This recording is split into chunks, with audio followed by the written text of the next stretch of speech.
Hey everyone, it's Kelly. Happy November. It is a great November so far. Started off a little intense, but it's great.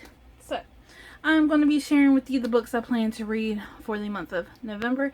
We're 9 days in, so I've already finished one book. Haven't I read one book? I think I've read 4 books so far this month. I'm going to list them off. I finished The Monogram Murders. I've finished Razzle Dazzle Unicorn with my children. I read The Girl and the Ghost. I finished The Girl and the Ghost. We read that for school. I homeschool my children. Have been since 2014. And I also finished 13 Hours, the inside account of what really happened in Benghazi by Mitchell Zukoff. I will be talking more about this in my wrap-up. So, these books will show you that I am participating in NonFiction November at the beginning of 2020 before all the COVID was a pandemic. I did not plan on doing a NonFiction November because I was doing a global nonfiction challenge where I would read 2 nonfiction books a month, and that didn't happen because my library closed in March and did not open back up until July. And I don't buy nonfiction books unless they're about a topic that I'm really passionate about and that I really enjoyed reading and that I will read again. So, I bought this one. Didn't know what it was about, but I buy most of my nonfiction books at Dollar Tree. So, this was $1. And I just watched the movie adaptation yesterday. We'll share my thoughts in a wrap-up soon. Book that I'm currently reading is Mouse, both the volumes 1 and 2, the Complete Mouse collection. If you cannot tell, it's about the Holocaust. The Germans are the cats and the Jews are the mice. And I'm about to be done with it, and it's just breaking my heart. Yeah, this is a nonfiction memoir about Vladek Spiegelman's time in the Auschwitz concentration camp.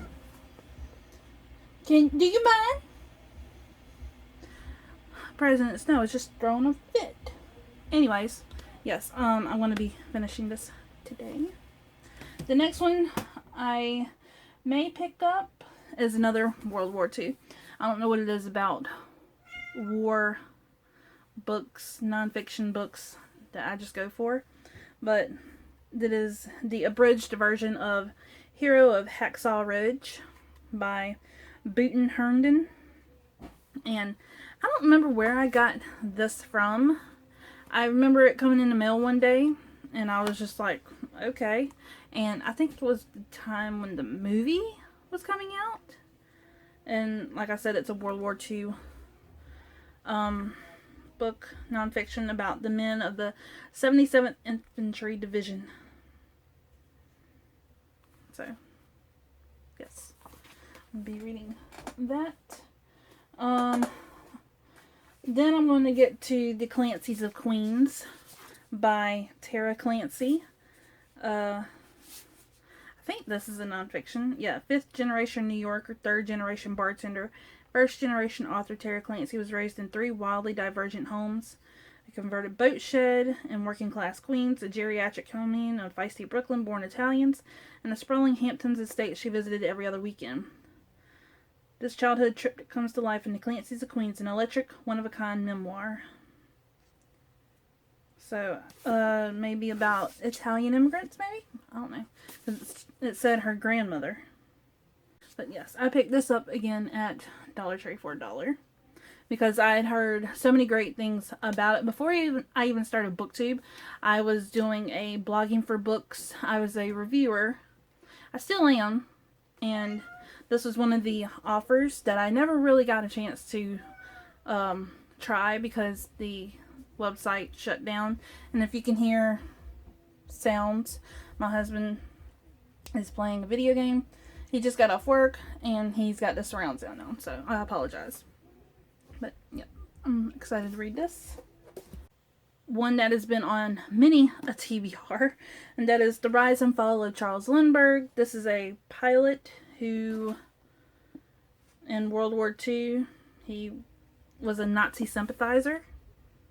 And I got this for a blog tour, so I'm going to be getting to this one after Clancy's Queens, because I need some time between one World War II book and another, because that's just a lot, and I may get confused. So, yes, and I think it'll be a very quick read, and it's floppy, so, hey. And then another World War II book. It's The Splendid and the Vile by Erik Larson. This was the Book of the Month pick in June, I think. And it's Winston Churchill, or a saga of Churchill family into defiance during the Blitz, World War II. So I got 1, 2, 3, 4 World War II books. And that's not all. I want to try to get to a couple of others that I don't have. I'm going to try to get them from the library before the month's over. And one I have on request right now and is ready to be picked up, so I'll pick it up tomorrow. And that is I Am Malala. I've been wanting to read this one. It is by Malala Yousafzai. I don't know how to say her last name. I apologize. One that I had on my TBR and my library does not have anymore is The Statues That Walked. It is all about Easter Island, the statues of Easter Island. And that is by Terry Hunt. Another one is The Devil in the White City, also by Erik Larson. I don't think I'm going to get to this one because Erik Larson's books are freaking chunky as hell. But it's on my global nonfiction challenge. Another World War II nonfiction is The Zookeeper's Wife by Diane Ackerman. I don't know if I'm going to get to this one either because I may be all blitzed out on World War II stories. Another one that I'm going to see if my library has is Notes from a Small Island by Bill Bryson. This was another global nonfiction, and I think it's from England, or set in England, or the author is British. So, I don't know. And then, one that I'm going to request today and see if it'll be ready for tomorrow is Killers of the Flower Moon by David Grand. This is about, I know it's set in Oklahoma, so that's all I know. And that is it for my nonfiction November TBR. If you have read any of these books or have thoughts and feelings on my TBR, let me know down in the comments. If you want to follow me on any of my social media, my links and handles are down below. But thank you so much for watching. Make sure you hit that subscribe button and give it a big thumbs up. And I will see you in my next video. Bye.